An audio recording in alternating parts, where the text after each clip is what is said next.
Hey friends, it's Tuesday, September 8th. I'm Kathleen, one of CBC's pastors, and I welcome you to today's Bible reading. I'm so glad you're here spending some time reflecting on God's Word. We are continuing our series in the book of Mark called Jesus the King, and this week we are looking at the truth that Jesus the King is powerful and desires to change people's hearts. In fact, I believe Jesus uses his power to change people's hearts. It's also interesting to me that Jesus' power, God's power, is often reflected as compassion. Jesus' power reflected as Jesus' compassion. We're going to be in the book of Jonah today, Jonah chapter 1, and Jonah was a prophet. Prophets were those that people who were called by God to go and offer God's message to those who were not following God. And we will see that Jonah was given the call to go to the city of Nineveh, part of Assyria, people who were not following God, running away from God, people who were destructive, people who were, we would really call them evil. And he was invited, called by God to go and offer them good news, offer them God's love and mercy if they would follow God. So we're going to read we're going to read all of Jonah chapter 1. And just to consider that fact as I read this passage, where do you see God's power and where do you see God's compassion? Where do you see God's compassion through his power or because of his power?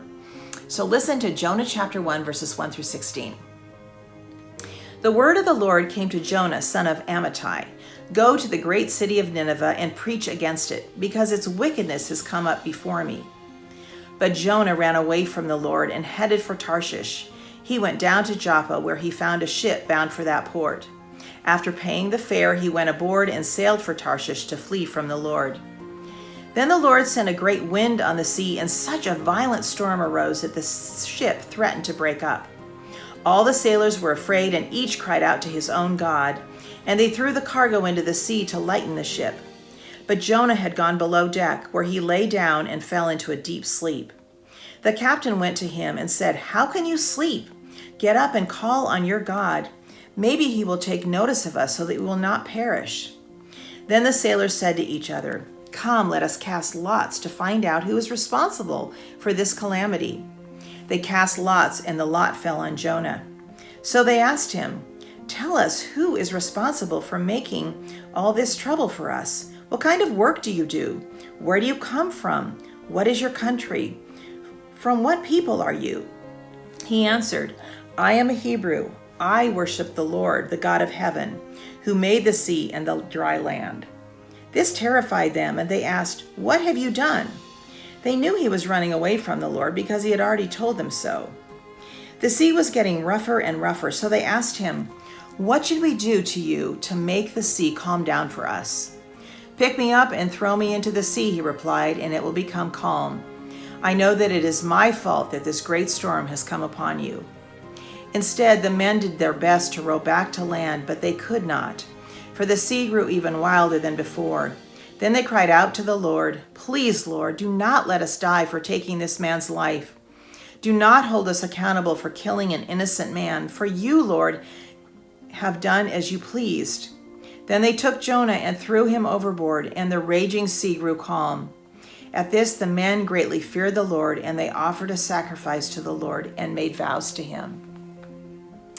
There is so much emotion in this passage, and there are so many things to notice. But again, just to encourage you to think about, where do you see God's power? Obviously, God's power is reflected in the storm, in the way that God brought the storm, in the way God calmed the storm. And then to see God's compassion. Of course, I actually see God's compassion toward Jonah. Jonah's name actually means dove. And when I think of dove, I think of like a messenger of peace. And Jonah was to be a messenger of peace. That was his call. But he refused. He just went the opposite direction.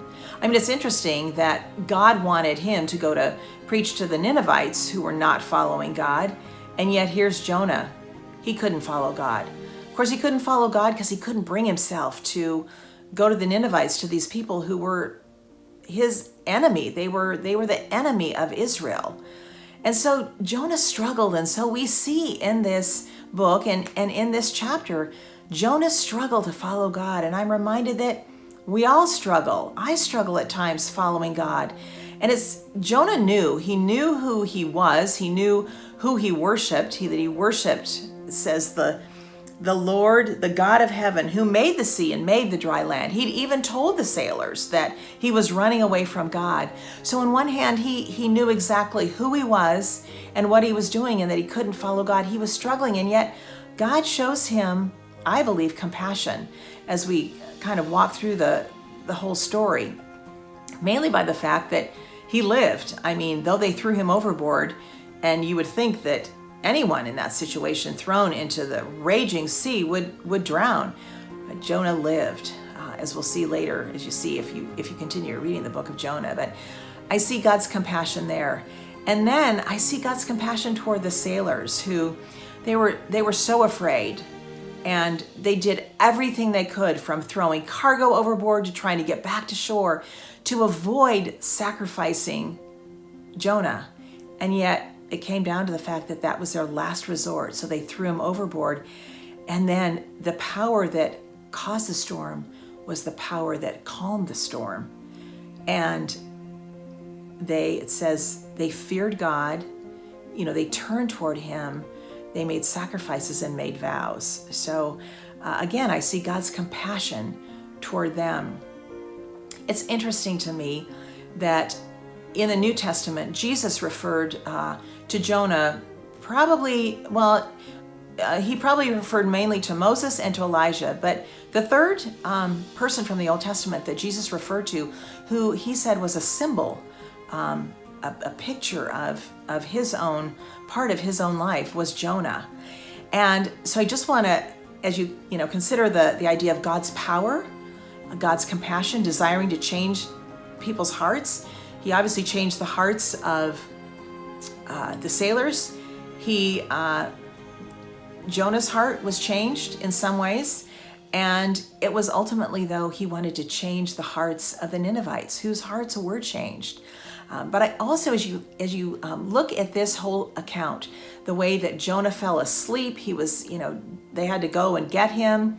They had to, in a sense, sacrifice. They had to sacrifice Jonah to be able to live.